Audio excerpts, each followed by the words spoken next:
السلام علیکم ورحمۃ اللہ وبرکاتہ۔ ہنستے مسکراتے پیارے پیارے ہوشیار سمجھدار ساتھیوں، کہانی زبانی کی جانب سے خوش آمدید، جہاں آپ سنتے ہیں روزانہ رنگ برنگی کہانیاں۔ اور روز کہانی سننے کے لیے اس نمبر پر رابطہ بھی کیا جا سکتا ہے 0309 7444450۔ آج ہم آپ کے لیے لائے ہیں ایک بڑی ہی مزیدار کہانی۔ عنوان ہے سبز عید، اور اس کہانی کو آپ کے لیے لکھا ہے حوریہ بطول نے۔ اگست کی حبس زدہ گرمی میں ساری سبزیاں فریج کی ٹھنڈک سے لطف اندوز ہو رہی تھیں۔ آلو اور پیاز کچن میں رکھی ٹوکریوں میں موجود تھے، باقی سب سبزیاں آپس میں باتیں کرنے میں مصروف تھیں۔ اچانک پالک اور شملہ مرچ تیزی سے فریج کے اندر داخل ہوئے۔ بات سنو سبزیوں، یہ سارے شہر کو ہرے رنگ کی جھنڈیوں سے کیوں سجایا جا رہا ہے؟ پالک نے اپنی ٹوکری میں بیٹھتے ہوئے پوچھا۔ وہ شملہ مرچ کے ساتھ گھوم گھوم کر تھک گیا تھا۔ ہاں، صرف جھنڈیاں ہی نہیں، پاکستان کے بڑے بڑے جھنڈے بھی ہر گھر کی چھت پر نظر آ رہے ہیں۔ بچے بڑے سب جھنڈے کے ہم رنگ سبز اور سفید کپڑے زیبدن کیے ہوئے ہیں۔ شہر کی ہر بیکری میں سفید اور سبز کیک تیار کیے جا رہے ہیں۔ سارا شہر ہمارے رنگ میں ڈوبا نظر آ رہا ہے۔ ایسا لگ رہا ہے جیسے سب لوگ میٹھی عید کے بعد سبز عید منا رہے ہیں۔ شملہ مرچ نے خوش ہو کر ساری تفصیل سے آگاہ کیا۔ سب سبزیاں حیرانی سے دونوں کی باتیں سن رہی تھیں۔ کدو انکل، کیا آپ اس بارے میں جانتے ہیں؟ پالک نے ساری تفصیل بتا کر بے چینی سے بزرگ سبزی کدو کو مخاطب کر کے پوچھا۔ نہیں پالک بیٹا، میں اس بارے میں کچھ نہیں جانتا۔ اس سوال کا جواب کوئی بزرگ سبزی ہی دے سکتی ہے۔ کدو انکل کے کہنے پر سب سبزیاں مایوس ہو گئیں۔ ارے پیاز انکل کو ضرور سبزی عید کے متعلق پتہ ہوگا، چلو چلو سب پیاز انکل کے پاس چلتے ہیں، پھول گوبھی نے بلند آواز میں کہا تو سب اپنی اپنی ٹوکریوں سے باہر نکل آئے۔ شملہ مرچ گوبھی کے سبز عید کہنے پر مسکرانے لگی۔ ساری سبزیاں اس کی دی گئی مثالوں سے خوب لطف اٹھاتی تھیں۔ وہ سب فریج سے نکل کر کچن میں پڑی پیازوں کی ٹوکری کے پاس چلی آئیں۔ تم سب کو فریج میں سردی لگنے لگی ہے کیا؟ پیاز نے سب کو اپنی طرف آتے دیکھا۔ پیاز انکل، پورے شہر میں میلے کا سا سما کیوں ہے؟ شملہ مرچ نے پیاز کا سوال نظر انداز کر کے بے تابی سے پوچھا۔ شملہ مرچ کو ہمیشہ اپنے سوالوں کا جواب جاننے میں ایسے ہی جلدی ہوتی تھی۔ آج 14 اگست آزادی کا دن ہے۔ اس دن پاکستانی اپنی آزادی کا جشن مناتے ہیں۔ یہ جشن ہر سال اسی جوش و خروش اور جذبے سے منایا جاتا ہے، اسی لیے پورے شہر میں سبز ہلالی پرچم لہراتے نظر آ رہے ہیں۔ پاکستان سے محبت کا اظہار کرنے کے لیے لوگ کپڑے بھی اسی رنگ کے پہنتے ہیں۔ ملی نغمے بچوں میں پاکستان سے محبت کا جذبہ ابھارتے ہیں۔ یہ سن کر سب سبزیاں حیران رہ گئیں۔ یہ آزادی کیا ہے؟ بھنڈی نے حیرانی سے پوچھا۔ باقی سب بھی اس بات میں سر ہلانے لگے۔ وہ سب بھی اس سوال کا جواب جاننا چاہتے تھے۔ بر صغیر میں صدیوں تک مسلمانوں کی حکومت رہی۔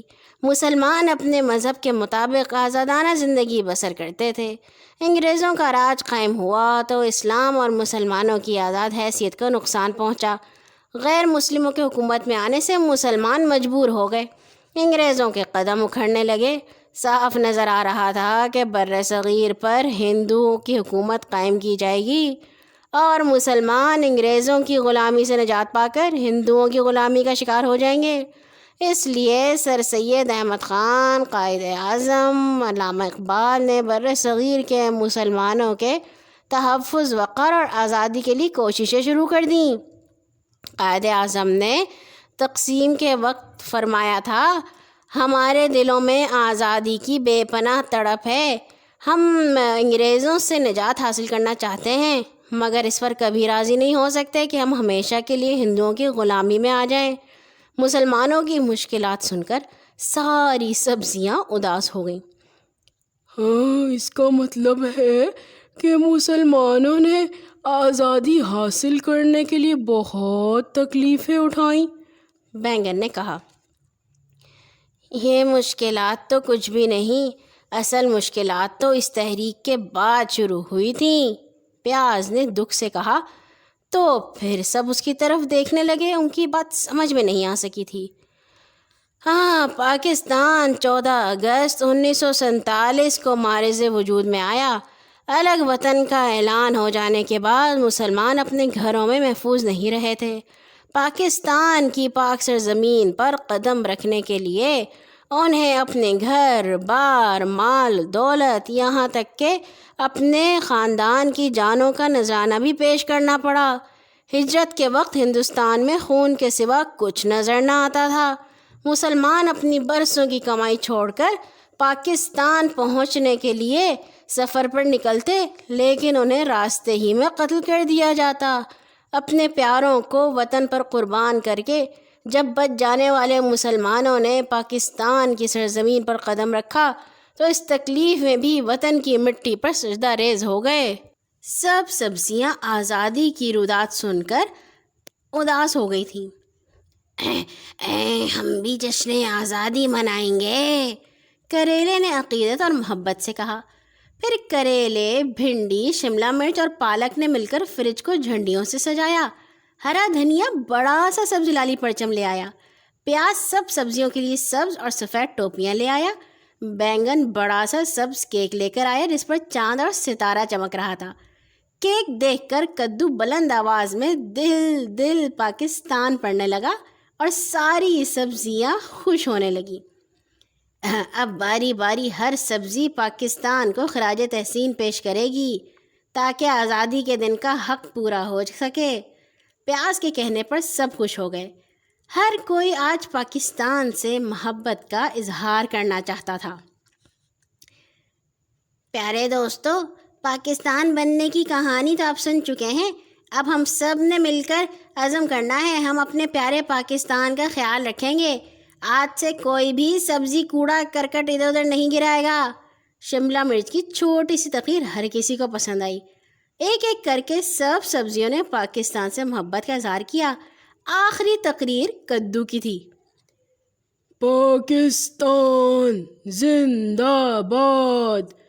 کدو کی 3 لفظی تقریر سن کر پورا کچن زندہ باد کے نعروں سے گونج اٹھا۔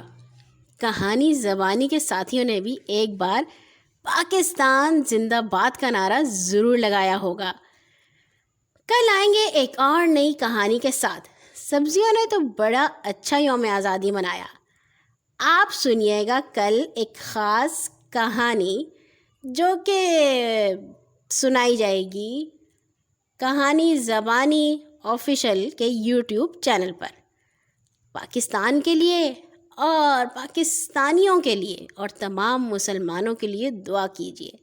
اللہ حافظ۔